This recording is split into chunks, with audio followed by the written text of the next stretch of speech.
변화가 큰 지역일수록 무엇이 많아질까요? 그렇죠. 기회가 많아집니다. 그래서 오늘은 절대절명의 기회를 잡을 수 있는 그런 지역에 대한 이야기를 한번 해볼까 합니다.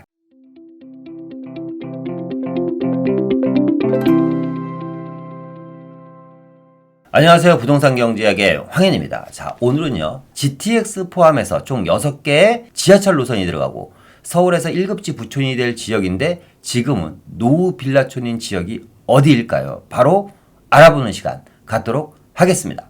자, 일단은요, 지하철 노선들을 보면요, 2호선이 들어가고요. 2호선 같은 경우는 서울의 순환선이죠. 서울 순환선이고, 어떻게 보면 부동산 시장에서 가장 중요한 노선일 수도 있고, 2호선 노선의 큰 특징이 뭐냐면, 시장이 상당히 안정적이다. 임차 수요라든가 매매 수요가 상당히 안정적인 노선이 2호선 노선이죠. 또 5호선 노선이 있습니다. 5호선 노선 같은 경우는 여의도부터 시작해서 서울 도심, 광화문, 시청 이런 지역을 거쳐서 종로까지, 그리고 다시 아래쪽으로 내려와서 강동 지역으로 빠지는 노선이고요. 또 분당선 역시, 그러니까 부동산 가격을 끌어올리는 여러 가지 지하철 노선들이 있죠. 9호선, 2호선, 분당선, 신분당선 이런 노선들이 부동산, 특히 아파트 시장에서 가격을 결정짓는 중요 요소 중에 하나인데, 그 중에 하나인 분당선이 또 들어간다. 2호선도 들어간다. 그리고 또 경의중앙선이 들어갑니다. 그리고 동북선은 2024년부터 길게는 2025년까지 개통 예정입니다. 이 동부선 같은 경우도 어떻게 보면 동부권에서 큰 축을 차지하는 노선이 될 겁니다. 그래서 이 상계역부터 시작해서 중계동, 하계동, 그리고 이제 장인뉴타운을 거쳐갖고 미아뉴타운을 거쳐서 안암동 고대, 제기동 왕십리역까지 이어지는 노선이거든요.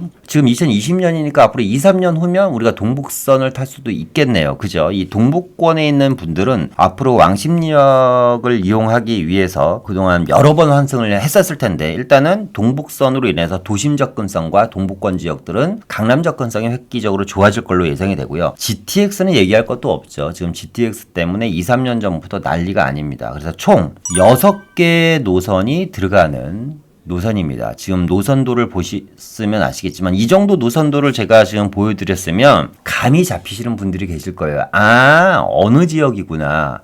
아직까지 감이 안 잡히신다. 그러시면 좀 심각한 겁니다. 사실상. 웃을 일은 아니고 상당히 심각한 거고 공부를 많이 안 하신 거다라고 말씀드릴 수 있겠습니다. 어쨌거나 2호선, 5호선, 분당선, 경의중앙선, 그리고 동북선과 GTX 총 6개 노선이 들어가는 입지, 어떤 지역이냐? 바로 이 지역입니다.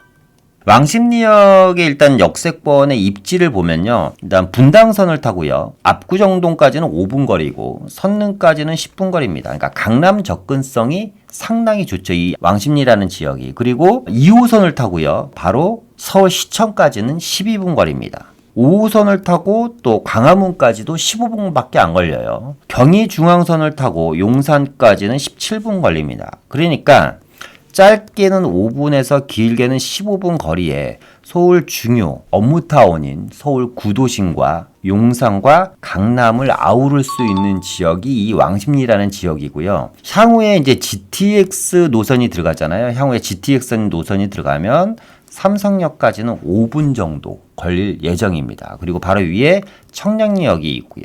광운대역이 있고 창동역이 있습니다. 그죠? 이 동북권 라인에. 그리고 앞서 얘기했던 것처럼 제기동을 거쳐서, 그리고 이제 안암동과 고대, 그리고 미아뉴타운과 장인뉴타운을 거쳐서 상계동으로 들어가는 또 동북선이 들어설 예정입니다. 그래서 이렇게 총 6개의 노선이 들어갈 예정인데요. 특히 이 동북권 지역, 이 GTX C라인 쪽은 또 뭐예요? 이번에 발표한 2040 서울 도시기본 계획에서 이 라인은 첨단 혁신축이죠. 바이오 의료 ICT 사업을 여기에 집중시키겠다. 그러니까 무슨 얘기죠? 일자리를 엄청나게 창출하겠다. 이 동북권 지역 같은 경우는 대표적인 베드타운이었잖아요. 창동 상계라든가 월계동이라든가 홍릉이라든가 청량리라든가 왕십리 이런 지역들이 대표적인 베드타운이었는데, 앞으로 창동 상계에 일자리가 생기고요. 광운대 역세권 개발을 하면서 일자리가 생기고, 홍릉에 바이오 단지가 생깁니다. 그리고 청량리 역세권 지금 개발 사업을 하죠. 이 자리에도 일자리가 생기고, 또 왕십리에도 일자리가 생기고, 이게 성수 건대까지 이어집니다. 그래서 이 지역을 젊은 사람들이 모여서 일할 수 있는 청렴 첨단 혁신 쪽 바이오와 의료 ICT를 집중적으로 육성하는 일자리가 생기고 이 자리가 또 GTX C 라인과 맞물리고요. 또 하나는 이 라인이 동부간선도로 지하화 사업이라든가 지천 개발과 맞물립니다. 이게 이제 내려와서 삼성이라든가 양재, 수서, 문정까지 미래 융합 혁신축이라고 해서 AI, R&D, 로봇, 마이스 개발사, 마이스 단지가 만들어지는 엄청나게 부가가치가 높은 사업들이 이렇게 동부권 쪽에 이어지게 됩니다. 그러니까 이 왕십리역 같은 경우는 왕십리역을 주축으로 아까 얘기한 것처럼 성수역, 그리고 청량리역, 광운대, 창동 상계까지가 일자리가 들어온다. 그러면 이렇게 우리가 생각해 볼 수가 있겠잖아요. 지금 요 지역이 교통이 들어옵니다. 따라서 교통이 활발해져 광역교통망이 많이 들어가요. 지하철이 무려 6개나 들어갑니다. 그러니까 대중교통이 6개의 지하철역이 들어가는 환승센터가 만들어진다는 건 뭐냐면 접근성이 좋아진다는 거죠. 접근성이 좋아지면 여기에 뭐가 들어갈까요? 일자리가 들어가죠. 일자리. 접근성이 좋아지고 일자리가 많이 들어가면 인구가 늘어나겠다. 그죠? 이 지역은 인구가 계속해서 늘어날 가능성이 상당히 높습니다. 그런데 그러면 이 지역의 주거 환경은 어떨까요? 주거 환경이 어떤지 지금부터 한번 보도록 하겠습니다. 이런 식으로 변화가 계속해서 일어나는 지역, 하루하루가 다르게 교통망이 늘어나고 왕십리역은 원래 지하철이 2호선 하나였죠. 그러다 5호선이 들어가고 경의중앙선이 연결이 되고 분당선이 들어가고 이제 동북선이 들어가고 GTX까지 들어갑니다. 그리고 바이오 의료 ICT 업무 중심 축으로 개발이 되고요. 일자리 교통이 늘어나니까 일자리가 늘어난다는 건 뭐냐면 이 지역의 변화의 바람이 엄청나게 일어나고 있다. 변화는 바로 무엇을 뜻할까요? 기회를 뜻합니다. 기회. 어떤 기회? 삶의 질을 바꿀 수 있는 기회.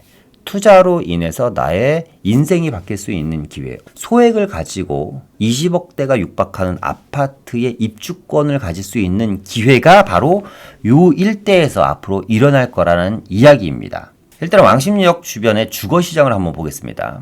일단 왕십리역을 기준으로요. 아파트 단지를 제가 도보로 10분 거리에 있는 아파트들을 한번 쭉 뽑아 보니까요. 한 10개 단지 정도가 나오더라고요. 그러니까 왕십리역에서 제일 가까운 단지가 이제 첫 번째 여기가 삼부 아파트입니다. 1998년도에 입주를 했고 498세대 삼부 아파트죠. 이 지역, 이 전체 10개 단지 중에서 이 아파트는 어떻게 보면 주도 아파트라고 이제 얘기할 수 있겠습니다. 98년도에 입주했고 뭐 대단지는 아니고 498세대고 용적률이 200%가 넘음에도 불구하고 재건축도 안 되는 아파트인데 가격은 가장 높게 형성되어 있다라는 건 뭐냐면 역시 이 아파트도 변화의 가치가 상당히 높다라는 거죠. 어떤 변화일까요? 현재 이 왕십리역 같은 경우는요. 이따 다시 한번 보여드리겠지만 이 주변이 저층 주거지로 거의 되어 있습니다. 그러니까 이 10개 단지를 제외하고 나면 나머지 이 지역들은 다 뭐라는 거예요? 노후주택가라는 거예요. 그러니까 상당히 노후주택가가 상당히 넓게 광범위하게 펼쳐져 있잖아요. 왕십리역 주변도 마찬가지고. 그래서 왕십리역을 기준으로 지금 제가 이렇게 표시해드리는 이 지역과 그림상에는 뭐 지어졌는데 요 지역, 요런 지역들이 왕십리역 쪽으로 동쪽 지역과 서쪽 지역이 역세권 지구 단위를 통해 갖고 종상향을 통해 갖고 지금 향후에 개발될 예정이 잡혀 있습니다. 그러니까 현재는 주거 지역이지만 나중에 상업 지역으로 바뀔 가능성이 높다. 그러면 왕십리역을 기준으로 동쪽과 서쪽 지역이 주거 지역이 상업지로 용도 변경이 된다고 하면 왕십리의 초역세권에 붙어 있는 이 삼부 아파트도 역시 제 생각에는 향후에 상업지로 종상향이 될 가능성이 상당히 높기 때문에 가격대가 높게 형성되어 있는 거죠. 현재 지금 마장역 주변 지구 단위 같은 경우는요. 3종 주거 지역에서 지금 준주거 지역으로 종상향이 됐거든요. 그러니까 요 지역들 등인데 근데 왕십리 같은 경우는 마장동은 지하철 하나 다니잖아요. 5호선. 그죠?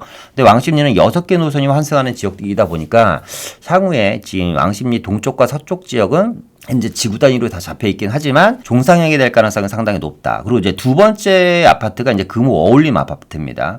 금호 어울림 아파트는 2006년도에 만들어졌고요. 367세대 아파트죠. 삼부 아파트보다는 훨씬 더 젊은 아파트고 신축 아파트고 신축이라는 표현보다는 삼부보다는 신축이라는 거죠. 그리고 한양대학교 사범 중고등학교가 있고요. 동마중학교가 있습니다. 그러니까 학교도 인접해 있는 아파트인데 가격대는 3부보다는 훨씬 더 저렴한 아파트고요. 나머지 3, 4, 5, 6, 7, 8번이 있는 아파트, 요 북쪽 지역에 있는 아파트들은요. 성동구에 있는 아파트들 중에서 상당히 저렴합니다. 34평 기준으로 10억에서 12억으로 할게요. 요 정도의 평균 가격을 형성하고 있는데 이 3, 4, 5, 6, 7, 8번은 어떤 아파트냐면 97년도에 만들어진 행당 두산 아파트, 2005년도에 만들어진 신형 스카이뷰, 1999년도에 만들어진 중앙 하이츠, 그리고 1996년도에 만들어진 삼성 레이미안. 얘가 그래도 이 주행에서는 좀 아파트 단지 중에서 좀 괜찮다. 왜냐면 430세대 정도 되거든요. 그리고 2004년에 지어진 대성 유니드라는 아파트가 있고요. 2006년도에 지어진 삼성 쉐레빌. 이 친구는 이제 342세대인데 주상복합 아파트입니다. 그런데 이 친구들의 세대수를 보면요. 세대수가 많지 않으니까 거래량이 많지 않고, 뭐 거래량이 많지 않은 이유는 뭐 다 간단하죠. 이 아파트들이 입지는 상당히 좋습니다만 가격대가 이렇게 지금 뭐 저렴하잖아요. 뭐 한 10억에서 12억대 정도.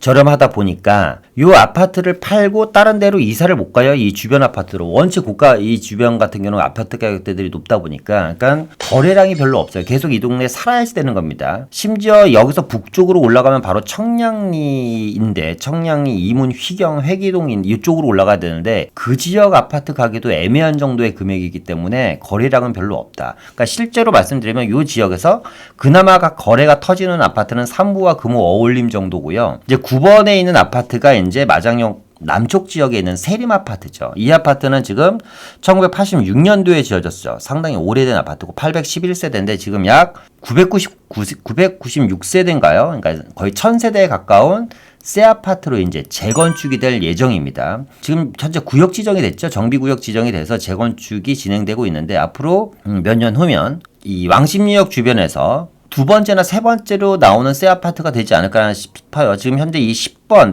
왕십리역 아래쪽에 있는 아파트가 이제 1000세대가 넘는 서울 리버뷰 자이죠. 이 아파트 같은 경우가 이제 대장주죠. 일단 이 지역에. 지하철역에서는 뭐 걸어서 한 10분 정도 걸릴까요? 그죠? 가격대는 한 22, 3억대 정도 형성되어 있고, 하나 빠졌네요. 서울 더샵도 있네요. 서울 더샵도 있는데, 이 아파트 같은 경우는 이제 주상복합 아파트 4개 단지죠. 주상복합 아파트고요. 서울숲 리버뷰 자이랑은 같이 붙어 있습니다. 그리고 리버뷰 자이보다는 지하철 역세권에 훨씬 더 가까웠습니다만 뭐 세대수나 주상복합이라는 단점 때문에 가격대는 뭐 한 15억, 16억 뭐 한 요 정도에 지금 머물러 있는 걸로 알고 있습니다. 그러니까 앞으로 이 지역에서 새 아파트가 나올 수도 이제 있는 지역이 행당 지금 여기 7구역, 이제 7구역이 지금 재개발을 진행 중이죠. 그러면 행당 6구역이 됐고 7구역이 재개발이 진행이 된다고 하면 요 두 개 단지가 가격을 크게 주도할 수 있는 단지가 아닐까 싶습니다. 지금 보시는 것과 같이 왕십리역 주변 같은 경우는 아파트가 뭐 10개, 11개 단지 정도밖에 없고요. 대부분의 아파트 단지가 이제 어느 쪽에 있냐면 이 왕십리역을 기준으로 아래쪽 행당동 쪽이라든가 금호동, 응봉동 요 아래쪽에 이제 위치가 다 돼 있잖아요. 그러니까 아파트가 없는 지역은 이제 이렇게 하얀색으로 표시되어 있습니다. 요 지역이 다 뭐다 지금 주택가다. 그러니까 왕십리역을 기준으로 지하철 6개 노선이 들어가고 GTX가 들어가고 이 자리가 엄청나게 일자리가 들어가는 지역에 이 주택가에 우리는 관심을 가지셔야 됩니다. 왜냐하면 공동역과 한번 비교를 해볼게요. 동쪽에 왕십리역이 있다면 서쪽에는 공동역이 있죠. 이 공동역 같은 경우는 현재 지하철 5호선이 다니고요. 6호선이 다니고 공항철도가 다니고 경의선이 다닙니다. 그죠? 그리고 이제 앞으로 신안산선이 개통이 예정되어 있고요. 공동역 같은 경우는 현재 지하철 4개 노선에다가 신안산선까지 들어오면 총 5개 노선이 이제 만들어질 예정입니다. 왕십리역 같은 경우도 역시 4개 노선이 있죠. 근데 지하철 노선의 몇몇만 보면 뭐 노선을 가지고 가치를 따지기에는 그렇습니다만 그냥 부동산 특히 아파트 가격에 기여하는 정도를 보면 왕십리역은 2호선과 분당선이 있단 말이에요. 그죠? 이제 5호선이 있어요, 같이. 그리고 경의중앙선이 있습니다. 그리고 동북선과 GTX C1호선이 들어올 예정인데 사진을 보면 어떻습니까? 공동역 주변은 높은 빌딩 숲으로 이루어져 있죠. 뭐 공동역이라고 말씀 안 드리고 그냥 사진상 여기가 강남입니다, 테헤란로입니다라고 말씀드리면 믿을 수 있을 정도의 높은 초고층 건물 숲입니다. 근데 왕십리역은 어떻죠? 허벌판이죠. 왕십리역은 허벌판입니다. 앞서 제가 뭐라 그랬죠? 변화가 있는 곳에 기회가 있다라는 말씀을 드렸잖아요. 이 공동역이 이렇게 높은 건물, 빌딩 숲으로 만들어지는 기간 동안 얼마나 많은 변화와 얼마나 많은 기회가 있었습니까?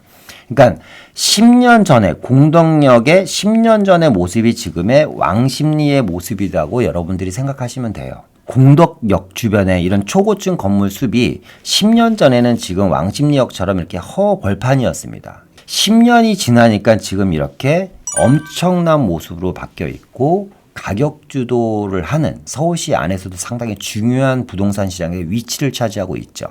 그러면 10년 후에는 지금의 공덕동 모습이 왕십리역의 모습이 될 수도 있겠네요. 진짜 엄청나게 많은 변화가 일어나고 그 안에서 여러분들은 많은 기회가 생기실 겁니다. 앞서 말씀드렸던 것처럼 2호선과 분당선과 GTX가 들어가는 그리고 강남 접근성과 도심 접근성이 좋은 공동역 같은 경우도 뭐 공동역을 중심으로 아래쪽은 여의도고 오른쪽은 용산이고 북쪽은 이제 도심이잖아요. 그렇죠? 근데 단점이 뭐예요?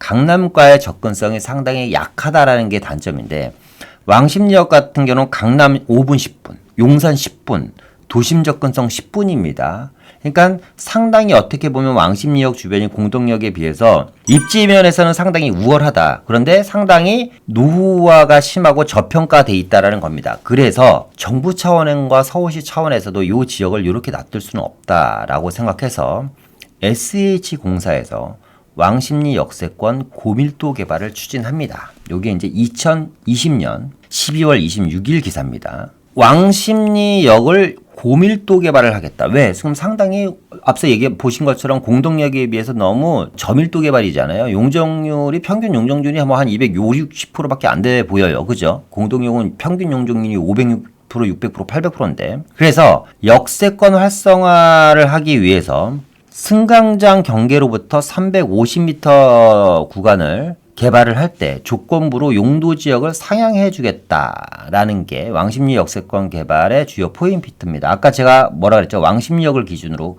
오른쪽 지역과 왼쪽 지역이 둘 다 지구 단위로 묶여 있는데 이 지역이 지금 주거 지역이지만 상업지로 종상향될 가능성이 상당히 높다. 그런데 그 아래쪽에 세림 아파트가 있으니 이 친구도 종상향될 가능성이 상당히 높다라고 얘기했죠. 이 지역들이 다 지하철역 반경 350m 안에 들어오는 지역입니다. 용도 지역이 상향되면 용적률과 건폐율이 제한이 완화되기 때문에 건물을 더 높고 조밀하게 지을 수 있다. 어떻게? 아까 공동역 주변처럼 아니면 강남 테헤란로처럼. 대신 사업자는 용적률의 상승한 증가 면적의 50%를 공공시설이나 사회간접자본 등으로 그러니까 공원이라든가 이런 걸로 이제 기부 체납하라는 거겠죠. 그죠? 해야 된다는 얘기고요.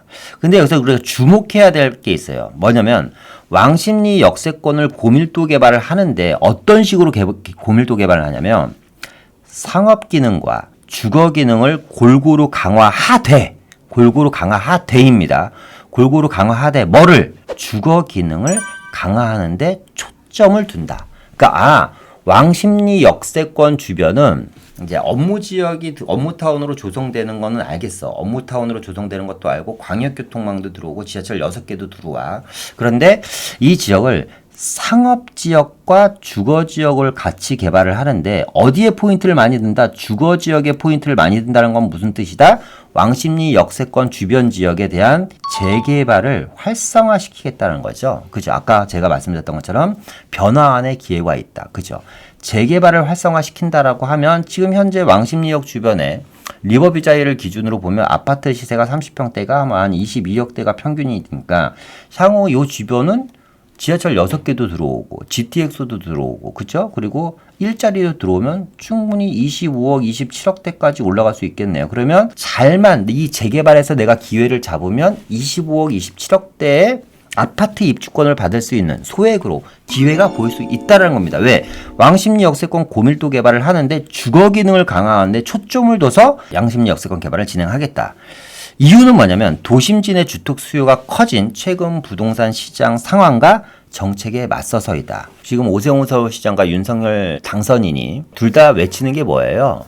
재개발 재건축 규제 완화입니다. 그죠? 그러니까 여러분들은 뭘 보셔야지 돼요? 시장의 현상을 보시면 안 돼. 현상을 보시는 것은 하수. 뭐예요? 흐름을 봐야 돼요. 흐름. 전체적인 큰 흐름이 어떻게 진행되냐. 지금 당장의 현상보다는 방향성을 보고 움직이셔야 된다는 겁니다. 현재 왕십리역 주변 인근 준주거지역과 3종 일반 주거지역으로 구성되어 있는데 용도 지역이 올라가면 용적률 400에서 800%짜리 상업지로 바뀔 수 있다. 그래서 용적률 400에서 800%짜리 그러니까 아파트 4, 50층짜리가 상전벽해가 되는 겁니다. 왕십리역 주변이 이 고밀도 개발을 통해서 계속해서 보겠습니다. 좀 전에 제가 왕십리역 고밀도 개발 추진한다는 기사가 2020년 2월 26일 날 나왔잖아요. 그로부터 3개월이 지나니까 왕십리역에 고밀도 개발을 속도를 내겠다. 어떻게? 아파트 600가구를 공급하겠다. 왕십리 역세권 개발한다고 발표한 지 3개월 만에 왕십리역 하단 지역 여기가 이제 3부 아파트고요. 3부 아파트 옆에 여기가 이 주거 지역이거든요. 현재 주거 지역을 종상향을 시켜서 상업지로 개발해서 아파트 600가구를 공급하겠다라는 발표를 했습니다. 이게 2022년 3월 15일. 또 하나 이제 마장역이죠. 지금 재건축을 하고 있는 세림 아파트 남쪽 지역은 마장동 382번지 일대가 이번에 신속통합 기획으로 선정이 됐습니다. 그러니까 뭐라 그랬어요? 제가 계속해서 제가 강조하는 게 변화 안에 기회가 있다. 왕십리역 주변이 다이나믹하게 변화가 되고 있구나. 이 변화 안에서 나는 뭘 잡아야겠다. 여러분, 기회를 잡아야겠다. 에이, 이거 말만 하고 언제 돼요? 이렇게 생각하시는 분들도 계세요. 부정적이면 어쩔 수 없어요. 그것까지는 제가 뭐라고 말씀드릴 수는 없는데 큰 틀에서 보셔야 된다 그랬잖아요. 어쨌거나 너무 노후되지 않았습니까? 우리 아까 본 것처럼 왕십리역은 지하철 6개나 들어갈 자리인데 너무 노후됐잖아요. 그죠? 노후됐다라는 표현보다는 너무 개발이 안 됐지 않습니까? 한번 로드뷰를 통해서 보면 너무 휑하잖아요. 이 왕십리역 주변이. 지금 보시는 것처럼. 그죠? 너무 휑합니다. 여기가. 그러니까 공동역과 사뭇 다른 모습이죠. 사뭇 다른 모습이고 거의 2층, 3층 저층 건물들이 주를 이루고 있고 그러니까 이런 지역을 어떻게 공동역처럼 고밀도 개발을 해야지 되기 때문에 역세권 개발을 한다고 발표를 한 거고 역세권 개발 발표하고 나서 3개월 만에 600가구 아파트 종상향시켜서 하겠다. 그리고 신속통합 기획도 이번에 경쟁률이 어마어마하게 셌는데 마장동 381번지 일대가 신속통합 기획으로 선정이 됐고 또 하나는 사근동 221-1대가 이번에 건축허가 제한지역 쉽게 말하면 토지거래 허가구역으로 묶여버렸습니다. 왜? 뭐 하기 위해서? 재개발 정비사업을 하기 위해서 건축허가도 제한시켜버리고 토지거래 허가구역으로도 묶어버리고 또 행당동이죠. 행당동 298번지 일대도 재개발 정비사업을 하기 위해서 여기 이제 행당 8구역입니다. 이 아래쪽이 7구역이고 6구역은 입주했고 이제 행당 8구역도 건축허가 제한을 하면서 토지거래 허가구역으로 묶였다. 그러니까 무슨 얘기냐면 지금 왕십리역을 기준으로 앞서 얘기한 이 아래쪽 지역은 지금 역세권 개발 발표가 났고 이 역세권 개발 바로 왼쪽 지역 같은 경우는 행당 8구역으로 토지거래 허가구역과 건축허가 제한지역으로 묶이고 사근동 지역도 건축허가 제한지역과 토지거래 허가구역으로 묶이고 그죠?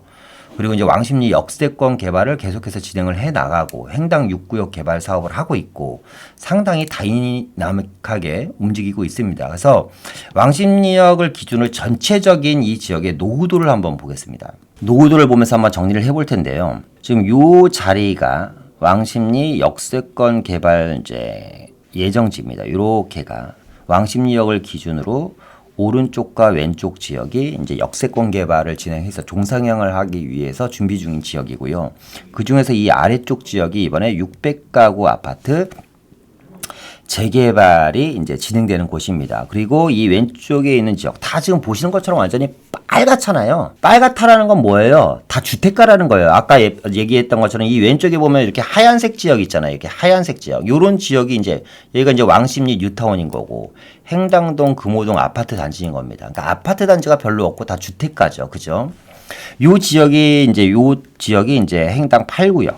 여기가 행당 이제 7구역입니다. 7구역이고 그리고 이제 세림 아파트가 이제 재건축이 들어가고 있고 마장역을 중심으로 이 주변도 종상향을 통해서 지금 지구단위를 통해서 이제 준주거지까지 종상향이 되어 있는 상황이고요. 사근동 요쪽 지역이 이제 그 건축허가 제한 지역과 토지거래 허가구역으로 이제 묶여 있는 지역이고요. 이 지역도 이번에 토지거래 허가구역으로 사근 1구역이죠. 묶여 있는 지역입니다. 그런데 보시면 왕십리역을 기준으로 반경, 지하철 도보로 한 10분 거리대를 전체적으로 보시면 아직도 재개발할 곳이 너무 많죠. 너무 다 노후도가 상당히 심하지 않습니까? 보시는 것처럼 노후도가 왕십리역을 기준으로 엄청나게 심하다. 그러니까 이 지역들이 잠재적으로 다 재개발에 대한 가능성이 있고요. 우리가 왕십리 하는데 사실상 행정구역상 좀 정리를 해드릴까 합니다. 행정구역상 왕십리역인 거고요. 그죠? 왕십리역이라는 지역은 좀 이런 것 같아요. 행정동에 대한 이름은 잘 몰라 사람들이. 그죠? 근데 왕십리라는 지역은 알죠. 행정동을 보면 요 지역이 이제 여기가 이제 홍익동입니다. 홍익동. 여기가 이제 도선동이고 도선동. 요렇게가 이제 마장동입니다. 여기가 마장동입니다. 마장동이고 요쪽 지역이 사근동이다. 사근동. 그리고 요 아래쪽 지역이 행당동이고요.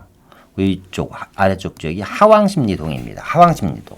그래서 왕십리역을 기준으로 이 홍익동 지역 그리고 도선동 지역 그리고 이제 기왕이면 가까운 지역을 보는 게 낫겠죠.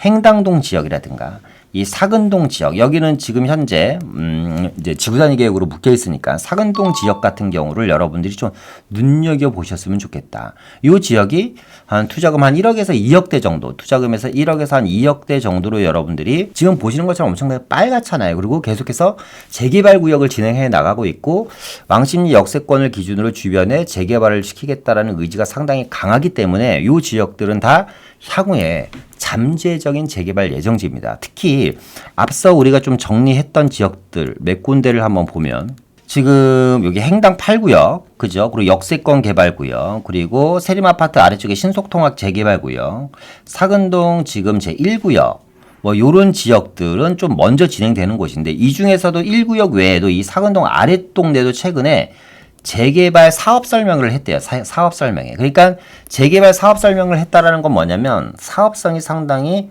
높으니까 사업 설명을 했을 거 아닙니까? 또 실제로 뭐 왕십리역에서 걸어서 뭐 5분에서 10분 거리에 다 이제 포함이 되고 한양대학병원도 있고 한양대학교도 있고 한양대학교 부속 중고등학교도 있고 학교도 상당히 많고요. 그죠? 물론 홍익동과 도선동도 괜찮은 지역입니다. 이 지역도 괜찮은 지역인데 기왕이면 다홍치마라고 무언가 빨리 이루어질 만한 곳들을 여러분들이 좀 공략해 보셨으면 좋겠다. 지난 얘기지만 좀 아쉬운 얘기 하나만 해볼게요. 지난 얘기지만 아쉬운 얘기 한번 해볼 텐데 지금 여기가 용답동입니다. 오른쪽 지역은 용답동인데요. 요 용답동 지역은 지금 청계 리버뷰 자이라고 해서 이제 재개발을 진행 중인 동네인데 제가 이 아래쪽 지역, 이 용답동 이 아래쪽 지역도 여러분들한테 관심을 가지시라는 영상을 작년 가을 정도에 올린 것 같아요. 한 9월달 뭐 요 정도 가을 정도에 제가 영상을 올린 것 같습니다. 그때 당시 용답동 지역이 투자 금액이요. 전세 끼고 한 7천에서 한 6천만 원대 정도면 이제 투자가 가능했었던 지역이거든요. 여기가.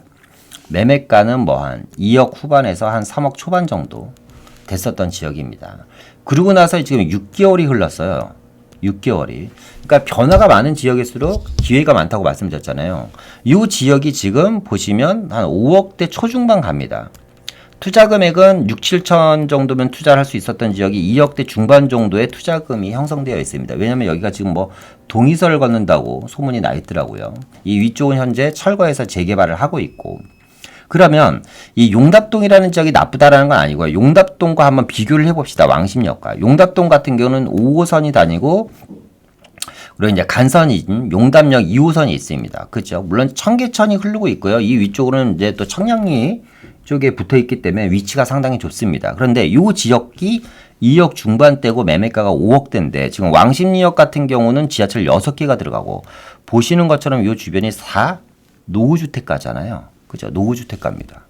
근데 이 안에서도 충분히 근데 제가 뭐라 했죠? 투자금이 여기보다 저렴하지 아직까지는. 근데 소문이 나면 이 지역들도 빠른 시간 안에 제가 봤을 때 뭐 2, 3개월 짧으면 길어봤자 6개월 안에 이 지역들도 다 뜰 지역이다. 도선동, 홍익동, 마장동, 행당동, 사근동 같은 지역들을 여러분들이 좀 눈여겨보셨으면 좋겠다라는 취지에서 말씀드린 겁니다. 앞서 얘기한 것처럼 지하철 6개 노선이 들어가고요.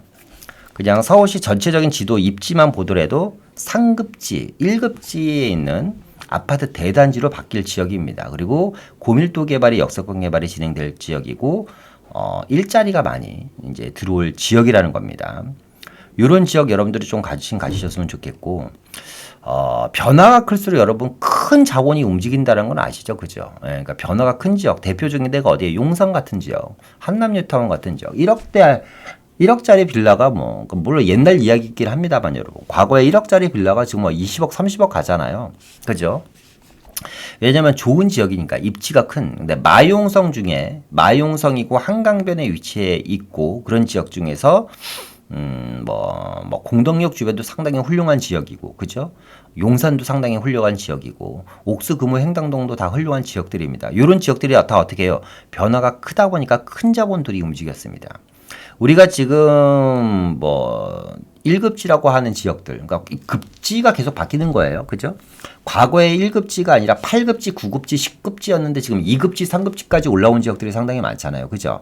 근데 왕십리 같은 경우는 말씀드렸던 것처럼 왕십리라는 지명에 국한되다 보니까 사람들이 많이 이 지역은 비쌀 거다라는 막연한 생각을 갖고 있는데, 앞서 보셨던 것처럼 행정동으로 들어가서 홍익동, 도선동, 마장동, 상은동이라든가 행당동이라든가 요 주변 안으로 들어가면 이 지역은 상당히 다 노후주택가다. 공덕동이 최근 10년 동안 상당히 큰 천지개벽이 되었잖아요. 그죠? 그러면 한번 비교해보자는 거죠. 왕십리역 주변은 어떻게 될 것인지 마찬가지로 엄청나게 천지개벽이 될 것입니다. 더 좋은 삶을 위해서는 지역이 바뀌는 게 아니라 내가 변해야 됩니다. 여러분들의 마인드가 바뀌어서 좀 이번에 이제 어쨌거나 정권이 바뀝니다. 그리고 서울시장은 제가 봤을 때 오세훈 서울시장이 재선이 되지 않을까 하고 아주 조심스럽게 좀 말씀을 드려봅니다. 이게 또 사전선거에 걸리진 않겠죠. 어쨌거나 그렇기 때문에 주축은 재개발 재건축이다. 그중에서 이 광역교통망이 들어가고 환승역세권이 들어가는 지역은 몇 군데 안 된다. 창동역과 왕십리역, 청량리역, 그리고 이제 수색역 같은 경우는 서울역, 용산역, 삼성역 요런 데 지역들이 이제 광역교통망이 들어가고 복합 환승센터가 들어갈 지역들이거든요. 그런 지역들 위주로 좀 보셔야지 된다.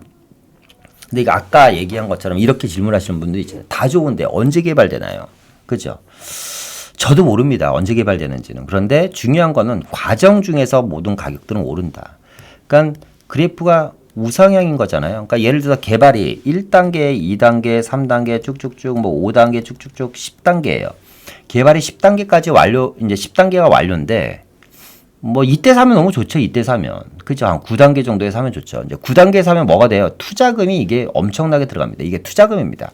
대신에 내가 먹을 수익금은 적어요. 왜? 이미 이슈가 이미 이슈가 뉴스가 돼서 그게 현실화가 됐기 때문에 그런 겁니다.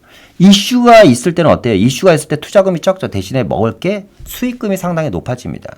그러니까 사람들은 뉴스에 사고 싶어 해요. 근데 좀 투자를 잘 하시는 분들은 이슈에 사죠. 반대입니다. 이슈에 사서 뉴스에 팔아야지 되는데 많은 분들은 뉴스에 사고 싶어 해요. 더 심한 분들은 뉴스를 보고 이것도 못 믿어. 뭐예요? 개발이 돼야지 돼. 삽을 떠야지 사. 그런 분들은 어떻게 후반부에 들어가시는 겁니다. 그러니까 투자금이 상당히 많아지겠죠. 처음에 들어가면 투자금이 적고, 그죠? 그러니까 여러분들이 좀 이런 루틴을 좀 알으셨으면 좋겠고, 지속적으로 저희가 계속해서 여러분들이 좀 선점 투자할 수 있는 지역들에 대한 이야기를 계속해서 해나갈까 합니다. 오늘은 어쨌거나 그래서 이 왕십리역의 지역, 왕십리라는 지역에 대한 이야기를 했고요. 이렇게 많은 개발들이 계속해서 진행 중이고 역세권 개발을 진행한다고 하고요. 앞서 얘기한 것처럼 공덕역의 모습과 왕십리역의 모습을 여러분 굳이 가실 필요 있습니까? 네이버 로드뷰로 다시 한번 보세요. 그리고 이 역에 위치한 지하철 노선과 그죠? 그리고 이 역이 갖고 있는 상징성들을 한번 비교해 보신다면 앞으로 이 지역들도 이 저층 주거지로만 지금 되어 있는 이 왕십리역 주변도 앞으로 이 공동역 주변처럼 주상복합 아파트와 초고층 건물들 일자리가 들어갈 수 있는 자리로 충분히 변모할 수 있을 거라는 확신이 들 겁니다. 어쨌거나 여러분 성공 투자하시기 바라고요. 요즘 확진자가 상당히 많이 나와서 좀 조심스럽습니다. 그러니까 여러분들도 항상 건강 주의하시고 다음에 더 좋은 영상으로 찾아뵙도록 하겠습니다. 좋아요와 구독 눌러주시고요. 여러분들의 댓글은 저에게 큰 힘이 됩니다. 이상 마치고 다음에 뵙도록 하겠습니다. 감사합니다.